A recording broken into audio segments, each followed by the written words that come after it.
Hey everybody, thought I'd do a quick little review of this Camplux Outdoor shower. This is the shower system that we're using on our camper.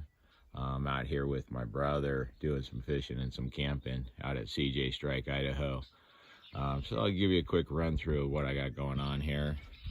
The water connection, as you can see, I have a spray port connected to the pump on the inside of the trailer, and also in the water containers on the inside of the trailer.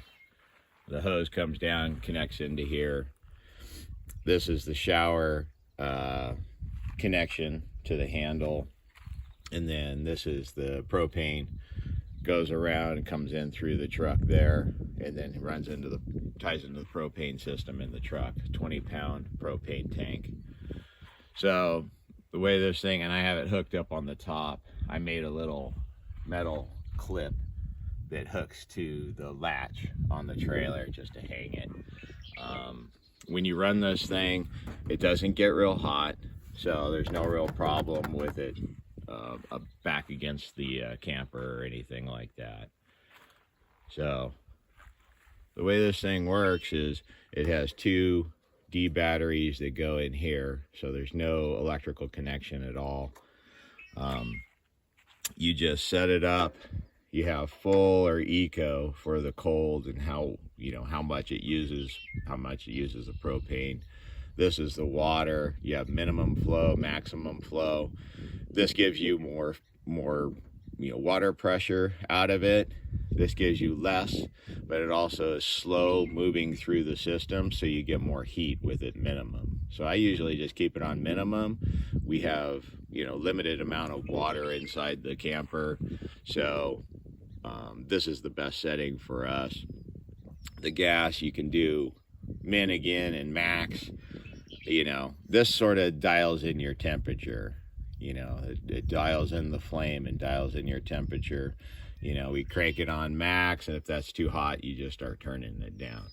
So that's sort of the way we have it set up. I'm not an expert on it. I've only used it a couple times, but when I have used it, it's been wonderful. So I'm gonna run through it with you here. So there's no on-off switch or anything like that. It works with a flow switch. So as soon as the water starts flowing, it will start heating. So it'll click on. You'll see the flames in here in this little window, so you can tell that the flames are on and working correctly. This is a little readout telling you the temperature of the water. It's a little cool this morning, so it's possible that we start off with a pretty low temperature. But here's the handle. We click this thing on, and you can see temp's about 55 degrees on the water, and that'll start kicking on. You can't really see the flames during the day, but you can see the temperature just kicking up. So now we're about 75, about 80 degrees, in just a few seconds. This is the flow we're getting out of the shower. That's plenty to rinse off. You turn this is a little switch that controls the flow on, off, and every time you turn it on, the thing kicks on. Every time you turn off the flow, it kicks off. The good news about that is it doesn't have to re-warm. You already have some warm water that's in this hose. So we do military showers here.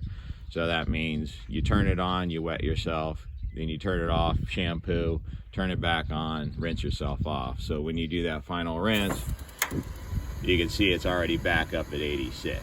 So you don't really lose a whole lot.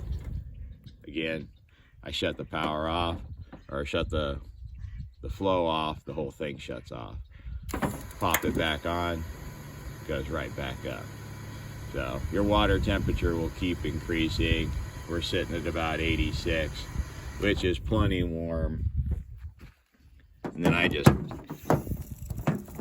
hang the shower handle here. So that's the system. There's the thing. Plenty warm water. Super nice having that. I just have a little bamboo mat that I stand on. Have my towel ready and everything, and just, system works great. Thanks, guys.